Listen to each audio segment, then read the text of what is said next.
राघवेंद्र द्विवेदी जी, आप ही से करता हूं भाई। ये जो ओम प्रकाश राजभर साहब कह रहे हैं, ये क्या आकलन है सर? क्योंकि आप कह रहे हैं कि अब मुसलमानों में चेतना आ गई है, तो क्या बीएमसी चुनाव में मुसलमानों की चेतना जागी और उन्होंने ओवैसी साहब को चुना? मतलब ये चेतना आई है, इसको हम कैसे देखें? जो ओम प्रकाश राजभर कह रहे हैं, बड़े राजनीतिज्ञ हैं और वो ये जानते हैं कि कहां फायदा कहां नुकसान है, तो उस हिसाब से अपना करवट बदल लेते हैं। तो ये उनका ये कहना कि मुसलमानों में चेतना आई है, इसको किस संदर्भ में समझा जाए? नहीं, देखिए, दशकों बाद मुसलमानों ने अपना एक नेता माना है बीएमसी के चुनाव में। उत्तर प्रदेश और महाराष्ट्र की जहां तक बात है, तो उत्तर प्रदेश में भी लगभग 20% मुसलमान रहते हैं, महाराष्ट्र में भी लगभग 19% मुसलमान रहते हैं। लेकिन जब उत्तर प्रदेश की राजनीति की बात करते हैं, तो उत्तर प्रदेश में मुसलमानों की अगुवाई कौन करता है? या तो आजम खां का परिवार करता है, या तो इमरान मसूद का परिवार करता है, या तो अंसारी बंधु करते हैं। इन तीन के बाद कोई भी पार्टी, चाहे वो कांग्रेस रही हो या समाजवादी पार्टी हो, किसी ऐसे मुस्लिम को आगे नहीं लाना चाहती है जिससे उनको भविष्य में दिक्कत हो। अगर मुसलमानों को लगता है कि कांग्रेस और समाजवादी में केवल हमसे वोट लिया जाता है, हमको वोट लेके छल दिया जाता है, तो वो अपना विकल्प चुने। हमारे मंत्री जी ने, हमारे राष्ट्रीय अध्यक्ष जी ने तो कहा कि हमारे पास 6 विधायक हैं, 6 विधायकों के दम पे ही हम, देखिए, शोषितों, वंचितों और तमाम जो शब्द राजनीति में लिया जाता है, उनके आधार पर हम काम कर रहे हैं। राघवेंद्र जी, दो चीजें देखिए। एक तो ये कि अगर आप उत्तर प्रदेश के संदर्भ में बात कर रहे हैं, तो सरकार आपकी है, आप तो सबका साथ सबका विकास की बात करने वाले हैं, तो फिर उत्तर प्रदेश में तो कोई शोषित रहा ही नहीं होगा ना मुस्लिम समाज में। अगर आपकी सरकार है टेक्निकली, तो वहां तो कोई शोषित रहा ही नहीं, तो फिर उनको अपना मुस्लिमों का नेता चुनने की जरूरत क्या है? ये आप अपनी पार्टी के लिए वोट क्यों नहीं मांगते फिर? नहीं, देखिए, अभी जो बयान है ये महाराष्ट्र के चुनाव के संदर्भ में है कि महाराष्ट्र की जनता ने एआईएम के ऊपर विश्वास जताया और वहां वोट दिया। अच्छा। उत्तर प्रदेश में भी अगर इन दो पार्टियों से उनका मन भर गया होगा, तो या तो मतलब ये एनडीए के पाले में आएंगे, आपको नहीं मिलेगा वोट। नहीं, बिल्कुल मिलेगा। और नहीं मिलता तो आज हम सरकार में कैसे रहते? बिना वोट मिले तो हम सरकार बनाए नहीं है। बिना वोट बनाए, आप बताइए, पूर्व बहुमत की सरकार थी समाजवादी पार्टी की 2012 में। लेकिन 2012 राघवेंद्र द्विवेदी साहब, जब आप यहाँ पर एसबी के प्रवक्ता बनकर बैठे हुए हैं, जिस वक्त ओम प्रकाश राजभर वो बयान दे रहे थे, ऐसा लग रहा था वो एआईएमआईएम के प्रवक्ता हैं, ऐसा लग रहा था वो लॉबिंग कर रहे हैं असदुद्दीन ओवैसी के लिए। नहीं, देखिए, हमारे राष्ट्रीय अध्यक्ष जी में एक बात स्पष्ट है, चूंकि वो चिकनी चुपड़ी बातें नहीं करते हैं। अच्छा। जो है वो बात करते हैं, जो नहीं वो नहीं करते हैं। इसीलिए उनको मीडिया भी सपोर्ट करता है। कभी-कभी नहीं, पार्टी के खिलाफ जो सही, देखिए, सही सुनना किसी को अच्छा नहीं लगता ना। उन्होंने ये कहा कि बीएमसी चुनाव में मुहम्मदनों को अगर लगा कि नहीं ओवैसी को वोट देना चाहिए, दिए। यहाँ भी अगर उनको लगता है तो समाजवादी पार्टी और कांग्रेस के खिलाफ अगर एनडीए के विरोध में, पूजा मिश्रा के पास जाता हूं। पूजा मिश्रा जी, अगर ये चेतना जाग गई, मतलब ओम प्रकाश राजभर कह रहे चेतना जगाई है, जो कि चेतना जागी बिहार के चुनाव में मुस्लिमों की, जो चेतना जागी अभी महानगर पालिका के चुनाव में, बीएमसी के चुनाव में, तो ये चेतना जाग गई तो सीधा असर तो 2027 के विधानसभा चुनाव पर पड़ेगा। सबसे ज्यादा असर तो समाजवादी पार्टी को ही पड़ेगा ना मैम, क्योंकि आकलन ये कहता है कि पिछले विधानसभा चुनाव में तकरीबन 80% वोटर्स तो आपके खाते में गए थे मुस्लिमों के। अनुराग जी, देखिए, जब हम बात कर रहे हैं, अभी हम लोग प्रिसाइज हो जाते हैं ना, क्योंकि आप लोग प्रिसाइज हो रखे हैं मुस्लिम वोटर पे, प्रिसाइज हो जाते हैं ओपी राजभर पे, क्योंकि हम अभी जो डिबेट चल रही है उसे प्रिसाइज है। तो पहली बात तो ओपी राजभर के भी प्रवक्ता जो कह रहे थे उनको शायद पता नहीं है, आज ही 18 तारीख है। आज जो है आजमगढ़ गए हुए थे, अहिरैला थाना क्षेत्र में एक जो है इंटर कॉलेज है वहां पर, और उन्होंने वहां पे कहा हुआ है कि जो है बिना लाइसेंस के हथियार बांटे जाएं। तो ये तो ओपी राजभर जी का चरित्र है, वो चेहरा है कि वो ना तो फैक्ट की बात करते हैं, ना तो लॉ एंड ऑर्डर की बात करते हैं, ना ही जो है वो किसी के हित की बात करते हैं। वो सिर्फ सेल्फ हित की बात करते हैं और बिन पेंदी के लोटा है, जब चाहे वहां ढनक जाए। कहावत है कि सूप तो सूप चलनी बोले जिसमें हजार। ये लोटा आपके पास आता तो आप भी दोनों बाहें खोलकर एक्सेप्ट तो करते हैं।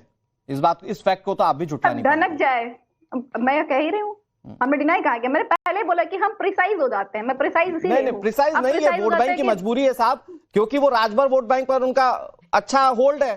तो आपको लगता है 4 सीटें हमारे पास ज्यादा आ जाएंगी, तो आप भी ओम प्रकाश राजभर को झेलते हैं जो बीजेपी करती है। ये आपका नजरिया है, ये आपका नजरिया है। अगर इससे अलग कुछ बता दीजिए, इससे अलग कुछ बता दीजिए फिर। मेरा नजरिया अगर गलत है तो मौका दीजिए, मौका दीजिए प्लीज मैम, प्लीज। तो अनुराग जी, अगर आप चाहते हैं कि आप कह रहे हैं ना, अगर जो है सरकार में आप रहेंगे तभी तो आप हक की लड़ाई लड़ेंगे।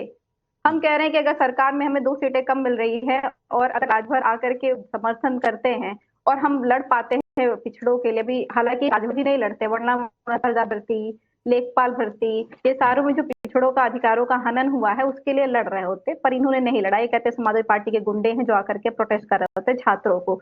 तो इससे परेशानी क्या है? अब हम प्रिसाइज होते हैं मुस्लिम वोटों को, जो कह रहे मुस्लिम वोटर्स जो है, पहली बात तो किसी भी वोटर्स के लिए ये शब्द का प्रयोग करना किसी के गुलाम है नहीं है। अगर रहे होते तो आपको लगता है 2014 में भाजपा की सरकार बनती? ऐसा पॉसिबल ही नहीं है कि 2012 में समाजवादी पार्टी की सरकार बन जाए सिर्फ 2 लोगों के वोट करने से, या भाजपा की सरकार बन जाए किसी एक समाज के वोट ना करने से। अगर उत्तर प्रदेश की हम बात करते हैं तो उत्तर प्रदेश की जो समस्याएं चल रही हैं वो ग्राउंड पे ये है कि बेरोजगारी चरम पे है, एग्जाम नहीं हुए हैं, और जो मुस्लिम समुदाय है उनको टारगेट करके एक्शन लिया जा रहा है। जी, ये 80-20 का कॉन्सेप्ट तो यही पॉलिटिकल पार्टियां लेकर आई ना, तो 80-20 के कॉन्सेप्ट में 80% तो ज्यादा था, और अगर वो कंसोलिडेट होगा जिसकी सियासत आप आरोप लगाती हैं कि हिंदुत्व की सियासत बीजेपी करती है तो उसको उसका फायदा है, लेकिन आप एमवाय समीकरण वाली पार्टी है मैम, आप ये क्यों भूल रही हैं? ये एमवाय समीकरण तो आप ही की देन है ना।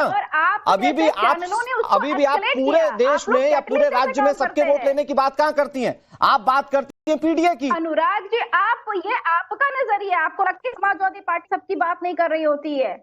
तो मैम ये पीडीए टर्मिनोलॉजी और एमवाय समीकरण ये कहां से एग्जिस्ट करते हैं?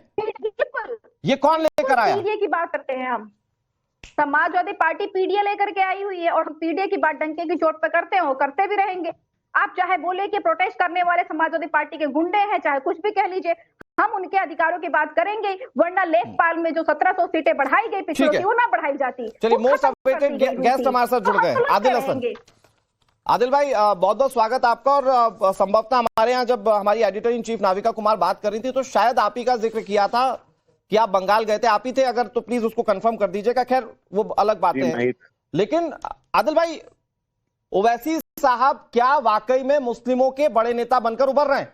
और अगर ऐसा हो रहा है तो फिर अब तक जो मुस्लिम वोटों की रहनुमाई कर रहे थे उनका क्या होने जा रहा है?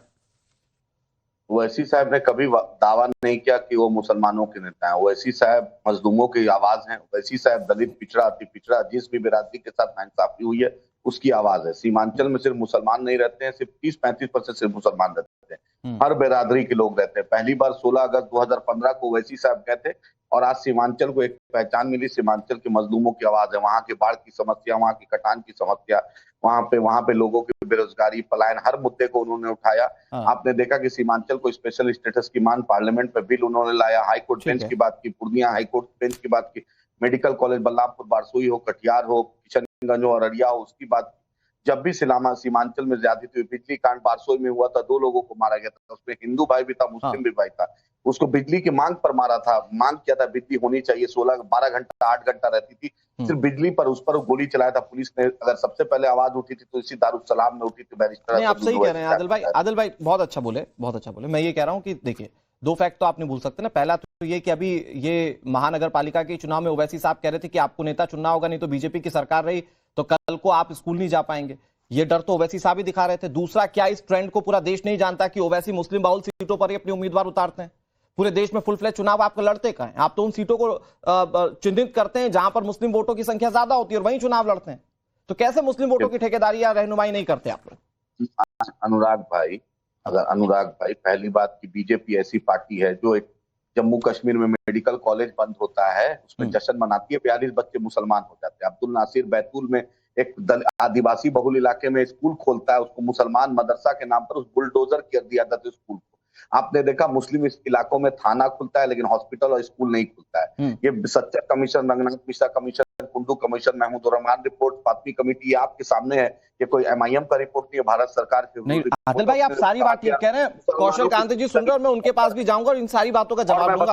आदिल भाई, मैं ये कह रहा हूं कि क्या जो दूसरी विपक्षी पार्टियां थी जिन पर आरोप, अभी हमारे साथ नाविका कुमार के साथ जब ओवैसी साहब बात कर रहे तो उन्होंने कहा कि अब तक दिया क्या कांग्रेस पार्टी ने या समाजवादी पार्टी ने? इसका मतलब यह कि वो भी जानते हैं कि अब तक रहनुमाई करने वाली यही पार्टियां थी। तो क्या अब मुस्लिम वोटर्स की चेतना जाग गई है और क्या नेता के रूप में अब ओवैसी साहब को एक्सेप्ट किया जा रहा है? मेरा सवाल तो ये है। हम तो सबके, हम मेरे साथ विजय सर हैं, गोवंडी से जीते, काकड़े साहब जीते, अनुराधा उपाध्याय जीते। ऐसा कोई भी म्युनिसिपल कॉर्पोरेशन जो एमआईएम जीती उसमें हिंदू कैंडिडेट, दलित कैंडिडेट, आदिवासी कैंडिडेट, महिला कैंडिडेट हमने जीता। हमने सबको मौका दिया। हाँ, एक सच्चाई है कि जब आपके सामने मैंने बोला सच्चा कमीशन रंगनाथ पिछड़ा कमीशन, हर रिपोर्ट में हमारी स्थिति बदतर है, हम अपनी आवाज उठाते हैं। पहला दलित में तो हैदराबाद ये बदतर स्थिति किसने की भाई? 70 जो सालों तक तो सरकार में कांग्रेस है, पार्टी ने जो राज किया था सरकार देश में। उसमें सुनिए, उसमें कांग्रेस सपा भी है, तो उसके बाद उसमें 2014 के बाद जो नरेंद्र मोदी ने एमयू किशनगंज को पैसा दे दिया, जामिया और अलीगढ़ का पैसा कम कर दिया, और इस pre matric post matric scholarship खत्म कर दिया, पोस्ट डिमांड ड्रिवेन स्कॉलरशिप दे दिया, लेकिन खत्म कर दिया। आप बोलिए हमारे इलाके में आदिल भाई, मैं ये कह रहा हूं कि सारी बात सही है, लेकिन ऑनरशिप करने वाली तो दो पार्टियां ना, कि भाई हम सेक्युलर हैं, तो उसमें एक समाजवादी पार्टी है, कांग्रेस पार्टी है। भाई चलिए, बीजेपी को आप जितना कोसना है कोस लीजिए, उन पर तो आरोप लगता है कि वो सिर्फ हिंदुइज्म के आधार पर राजनीति कर रहे हैं। ये दोनों पार्टियां जो अब तक ऑनरशिप रखती थी, तो बदहाली का अगर आरोप लगा रहे तो इन पर ही आरोप लगेंगे ना, क्योंकि मुस्लिम वोटर्स तो उनको वोट दे रहा था। इन पर ये तो पूरे जो पाप की जननी है, इसमें तो कोई शक ही नहीं है कि कांग्रेस पार्टी मेरठ, मलियाना, भिवंडी, भागलपुर, ऐसा कोई शहर नहीं है जहां पर कांग्रेस के चलते फसादात नहीं हुआ। बाबरी मस्जिद को शहीद करने वाली, जड़ ताला खुलवाने वाली, बाबरी मस्जिद में मूर्ति पूजन करवाने वाली, सब कुछ तो कांग्रेस पार्टी ने की, इसमें कोई शक नहीं।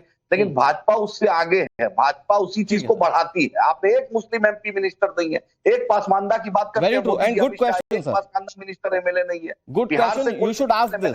कौशल कांत जी, मैं कह रहा हूं अभी थोड़ा सा वेट कर लीजिएगा सर, क्योंकि एक सेकंड प्लीज जल्दी से, आदिल भाई जल्दी से। देवेंद्र फडणवीस इनके महाराष्ट्र के चीफ मिनिस्टर थे, अपोजिशन पे थे, तो हाई कोर्ट ने कहा था 4.5 रिजर्वेशन महाराष्ट्र के स्कूल कॉलेज में दिया जाए मुसलमानों को, अल्पसंख्यक को, अभी तक नहीं दिया। ठीक है, रूलिंग में ओके सर, में नाच रहे थे कि दिया जाए। इनके तो कौशल कांत जी, आप थोड़ा सा वेट कर लीजिए, मैं चाह रहा हूं